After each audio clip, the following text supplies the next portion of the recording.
పేద ప్రజల కళ్లలో ఆనందం చూడటమే కాంగ్రెస్ ప్రభుత్వ లక్ష్యమని ప్రభుత్వ విప్ వేములవాడ ఎమ్మెల్యే ఆది శ్రీనివాస్ అన్నారు. సోమవారం సిరిసిల్ల పట్టణంలోని సెస్ కార్యాలయంలో ఏర్పాటు చేసిన గృహజ్యోతి పథకం ప్రారంభోత్సవ కార్యక్రమానికి ముఖ్య అతిథిగా హాజరై పథకాన్ని ప్రారంభించారు. అనంతరం వారు మాట్లాడుతూ ఎన్నికల ప్రచారంలో భాగంగా ఇచ్చిన 6 గ్యారెంటీలను అమలు చేస్తామని అన్నారు. ప్రజల ఆశీర్వాదంతో అధికారంలోకి రాగానే పేద ప్రజల సంక్షేమం కొరకు ఇప్పటికే పలు గ్యారెంటీలను అమలు చేస్తామని అన్నారు.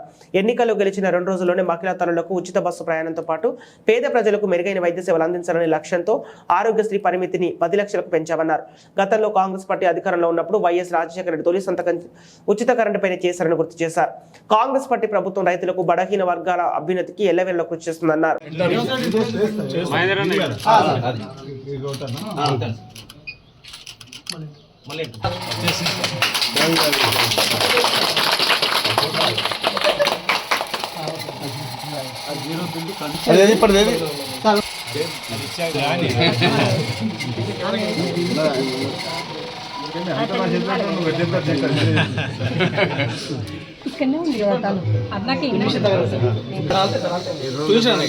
జీరో వచ్చింది. ఈ ప్రభుత్వము 200 యూనిట్లు కాల్చుకునే వారికి ఉచితంగా కరెంటు అనేది ఏదో జీరో అన్నదో అది ఈ నెల నుంచి మీకు వస్తుంది. ఇది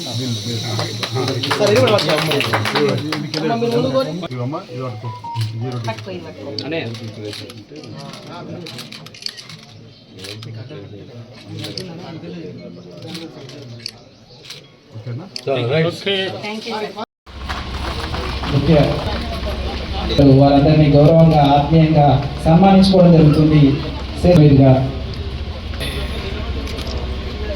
1969లో ప్రారంభించినటువంటి సెస్ ఎన్నో సందర్భంగా ఆత్మీయంగా సెస్ చైర్మన్ గారు, డైరెక్టర్లు మరియు ఎండి గారి చేతుల మీదుగా గృహజ్యోతి పథకం ప్రారంభం రాజన్న సిరిసిల్ల జిల్లాలో సెస్ పరిధిలోని వినియోగదారుల గురించి ప్రారంభించుకోబోతున్నాము. ఈ కార్యక్రమాన్ని చేస్తున్నటువంటి ప్రజాప్రతినిధులకు, అధికారులకు, అనధికారులకు ప్రధానంగా ఈ రాష్ట్ర ప్రభుత్వం ఏదైతే 6 గ్యారెంటీలను మీ దీవెనతోటి ప్రభుత్వం రాగానే 100 రోజుల్లో అమలు చేస్తామని ఇచ్చినటువంటి హామీలో మహాలక్ష్మి, రైతు భరోసా, గృహజ్యోతి, ఇందిరం ఇండ్లు, యువ వికాసం, చేయూత, ఇందులో ప్రజల దీవెనతోటి అధికారులకు వచ్చిన 24 గంటల్లోనే 3వ తేదీన ఎన్నికల ఫలితాలు వెలువడి 7వ తేదీన ముఖ్యమంత్రిగా గౌరవనీయులు శ్రీ రేవంత్ రెడ్డి గారు తన మంత్రివర్గ సాధితోని ప్రమాణం చేసిన 2 రోజుల్లోనే శ్రీమతి సోనియా గాంధీ గారి పుట్టినరోజు సందర్భంగా మహిళా తల్లులకు ఆర్టీసీ బస్సులో ఉచిత ప్రయాణం, నిరుపేదలకు జబ్బు వస్తే, ప్రాణాంత వ్యాధులు వస్తే అప్పు చేసి ఆ జబ్బు నయం చేసేటువంటి పరిస్థితి రాకూడదని చెప్పని 10 లక్షల రూపాయల వరకు రాజీవ్ ఆరోగ్యశ్రీని కూడా పెంపొందించుకునే పరిస్థితి మనందరూ కూడా చూశారు. తదుపరి మరిన్ని సంక్షేమ కార్యక్రమాలైనటువంటివి 2014లో యూపీఏ ప్రభుత్వ హయాంలో ఇచ్చిన 10 సంవత్సరాల క్రితం ఏదైతే గ్యాస్ సిలిండర్ను 450 నుంచి 500 రూపాయలు ఇచ్చినామో అదే ధరలో మళ్ళీ మేము ఇస్తామని చెప్పని ఇచ్చిన మాటకు కట్టుబడి గ్రామాల్లో, పట్టణాల్లో, తెలంగాణ వ్యాప్తంగా కూడా గత 3 సంవత్సరాల పరిమితులు తీసుకొని ఏదైతే ఒక ఇంట్లో గత 3 సంవత్సరాలకు ఎన్ని సిలిండర్లు వాడినరో దాన్ని ప్రామాణికంగా తీసుకొని ఆ గృహానికి అన్ని సిలిండర్లు మళ్ళీ ఈ సంవత్సరం తీసుకునే వారు కూడా 500 రూపాయలకు ఇచ్చేటువంటి ఏర్పాటు కూడా ఈ ప్రభుత్వం చేసింది. మీరందరూ కూడా చూసినమాట ఈ సందర్భంగా తెలియజేస్తూ మరో ప్రధాన హామీ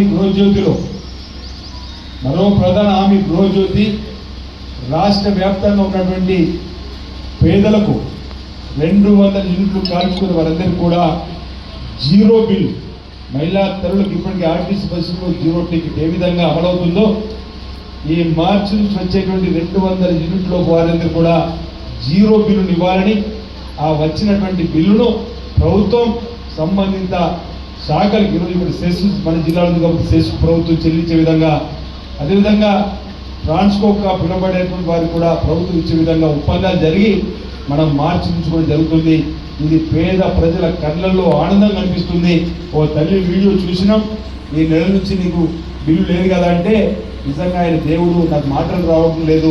మాలాంటి నిరుపేదలకు ఈరోజు ఒక వరం లాంటిది ఈరోజు గృహజ్యోతి కానీ యాసి గురించి చెప్పిన మాట పేదల సంక్షేమాని కోసం చేపట్టినటువంటి కార్యక్రమం ఈరోజు మనం రాజన్న సిరిసిల్ల జిల్లాలో అమలు చేసుకోవడం ఆనందదాయకం ఉందన్నమాట సందర్భం చెప్తూ ఇంచుమించు 69-70 వసంతంలో మనం సెస్సును ఏర్పరచుకొని ముందుకు పోతున్న తరుణంలో ఇంచుమించు 2,80,000 పైన కనెక్షన్లు కలిగి సేవలు అందిస్తున్నటువంటి సెస్సులో గృహ అవసరాలకు సంబంధించినటువంటి కరెంటు కనెక్షన్లు 1,67,000 పైచిలుకున్నట్టుగా లెక్కలు చెప్తా ఉన్నారు సెస్ అధికారులు. అందులో 1,65,000 గృహ అవసరాలకు సంబంధించి మేము తీసుకోవడం జరిగింది. ఈ సెస్ పరిధిలో ఇంచుమించు ఇప్పటి వరకు 83,000-84,000 మందికి ఈరోజు గృహజ్యోతిలో అవకాశం వచ్చింది, ఇవ్వగలుగుతున్నామని చెప్పిన మాట ఎంపీ గారు, చైర్మన్ గారు నివేదిక ద్వారా చూస్తే తెలుస్తుంది. నేను నాకున్న సమాచారం ప్రకారం బహుశా ఇది మరో 20,000 పెరగడానికి అవకాశం ఉంది. ఎందుకంటే పట్టణాల్లో తప్పితే గ్రామీణ ప్రాంతాల్లో 90% 200 యూనిట్లు కాల్చుకునే వారు ఉంటారు. ఎక్కడైనా పొరపాటు జరుగుతుంది, ప్రభుత్వం కూడా చెప్పింది, మళ్ళీ దరఖాస్తు తీసుకొని ఎవరైతే 200 యూనిట్లో ఉంటారో వారందరినీ కూడా ఈ పథకంలో చేర్చుకోవాలి. కాబట్టి ఎంపీ గారికి, చైర్మన్ గారికి, అధికారులకు, ఆయా మండల డైరెక్టర్లు కూడా నేను విజ్ఞప్తి చేస్తున్నా, సంబంధిత అధికారులతోటి స్పెషల్ డ్రైవ్ చేపట్టి అర్హులైన ప్రతి ఒక్కరిని కూడా